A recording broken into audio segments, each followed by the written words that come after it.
Hey, come on over, have some fun with Crazy Tower! As far as I can tell, this game is not a licensed IP, but we can make some guesses about the inspiration. Let's go back to when mobile games were simpler. Yeah, I'm talking about a time when those minimalistic casual games were everywhere on the App Store and Google Play. There is one in particular that stands out, a game called Stack, which was published by Ketchup. It was released on both Google Play and the App Store February 17th, 2016. There were other tower stacking mobile games, but this one has the same isometric view as Crazy Tower. And it has over 50 million downloads on Google Play, so I'm gonna guess this was the source material. I couldn't find the release date for Crazy Tower, but the earliest available footage appears to be late 2016, so the timeline to capitalize on the stack craze does check out. Developed by Adrenaline Amusements, this game is definitely one of a kind. What other games out there are projected onto a pyramid-shaped screen that allows 4 players at once? The objective is simple: stack all 50 floors of the Crazy Tower. If you don't line up the floor exactly, you lose the surface space you missed. The speed ramps up the higher you get, with the last 10 being the fastest. The jackpot for this game can be set between 50 and 1,000. If you fail to reach the jackpot, you'll get some tickets based on how many floors you stacked. I was able to find manuals online for versions 1 and 3.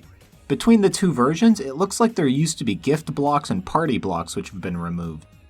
Seems like every arcade I've been to carries this updated version, as I've never seen these before. But why is it called Crazy Tower? I mean, have you ever seen a tower swarmed with vampires, ninjas, pirates, biplanes, Chinese dragons, aliens, giant octopuses, flying squirrels, and gorillas? Yeah, I guess that's one crazy tower. Let's talk strategy. If you've seen my Pop the Lock video, the button hand placement advice is important here as well. Make sure your hand is on the button so you can press faster. Do this, not this. Unlike Pop the Lock, which demands an immediate button press above the objective, this game doesn't. You can let the floor bounce back and hover in the reverse direction.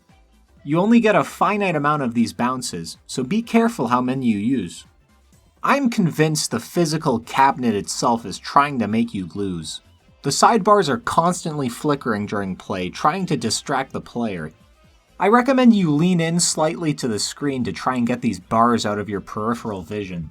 The most important strategy, however, is knowing when to play this game. There is a hidden value in the game that determines the frequency of how many jackpots are allowed to be awarded. This frequency can be set from 10 to 1,000, so you'll have to guess what value your machine has. If you play this game and find the last few floors to be way too fast, don't play again. Let some other arcade attendees give it a try. Come back to it later when you think the jackpot has been reset by more plays.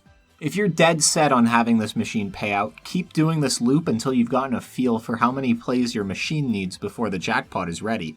The game is actually still winnable when outside the payout range, but good luck. I do like this game, but I can't say that every time I play. When doing my first play after arriving at the arcade, I'm always holding my breath on the last 5 floors, waiting to see if I've got the machine at the payout phase or if I'll flounder. After you learn the payout rhythms of your machine, the game becomes a fair and fun challenge that can fund your ticket balance quite reliably. This game belongs in the A tier.